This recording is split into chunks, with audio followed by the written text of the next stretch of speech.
આ જે કાંઈ વિકાસના કામો છે એ આપણે અહીંયા આજે લગભગ મોટાભાગના પૂર્ણ કર્યા છે.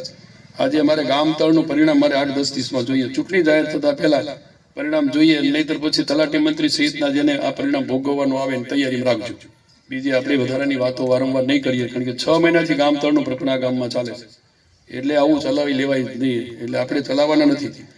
તમે બરાબર આપણા ડેપ્યુટી ડીડીઓ ટીડીઓ અને તલાટી મંત્રી બીજામાં રસ હોય તો બંધ કરી દેજો ભાઈ, અને આ બાકીનું કામ સેવાનું કામ કરવાનું કરો. એટલે એક વખત નોટિસની સૂચના થયા પછી થવું જોઈએ, અને નહીંતર પરિણામ ભોગવવાની તૈયારી રાખવાની. ફરી સૌ આગેવાનોનો પણ આ સમયે આપ સૌ ઉપસ્થિત હૃદયથી તમારો સૌનો આભાર માનું છું. અને આપણે સૌ જે કંઈ કરવાનું છે ને અમે કશું બાકી નથી રાખ્યું.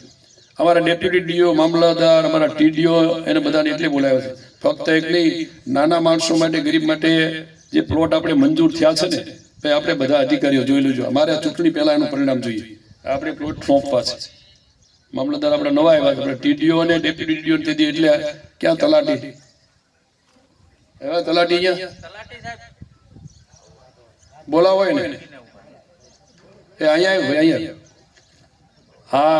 આ કામ આને કરવાનું હોય છે. મારે બધાને પ્લોટ જોઈએ, અપાઈ જવા જોઈએ. તમારે જે કઈ વ્યવસ્થા ગોઠવી. મામલતદાર આપણે નવા આવ્યા, પણ ટીડીઓ અને ડેપ્યુટી ડીડીઓ આ 15 દિવસ પહેલા તમને યાદી કરાવી છે. મારે એનું પરિણામ જોઈએ અઠવાડિયામાં. તમે પ્લોટ માટે શું કર્યું ભાઈ? ક્યારે દખલ એટલો કોની પાસે પડ્યું? મામલતદાર આપણા નવા આવ્યા, પણ એ નીચેના ભાઈ મનસુખલાલ ક્યાં પડ્યું સાહેબ? ભાઈ તમે સાંભળી લો, આ જાહેરમાં મારે નહોતું કેવું તમને, આ એટલા માટે કેવું પડે. વારંવાર એકલી એક વાત કેમ યાદ કરવી પડે છે? કોણ જોઈ ગયું છે? કોઈના ઉપર કોઈ ટોપી નાખવાની વાત નહીં કરતા. મારે અઠવાડિયામાં પરિણામ જોઈએ, જેની પાસે હોય ને. 2 મહિના જેટલી એક વાત ચાલે, તમને શરમ આવવી જોઈએ. એટલે જો બધા મિત્રોને આપણે નાના માણસની પણ એટલી ચિંતા, એને મળવું જ જોઈએ. એના હક અને અધિકારોનું છે. એના માટે રાજ્ય સરકાર આટલી બધી મથામણ કરતા હોય, સુખાકારી માટે આપણે કરતા હોઈએ, તો આપણે કે જેને એનો વિષય એનો છે, મારે અઠવાડિયે પરિણામ જોઈએ, બીજા ઉપર ટોપી નાખવાનું વાત કરતા નહીં.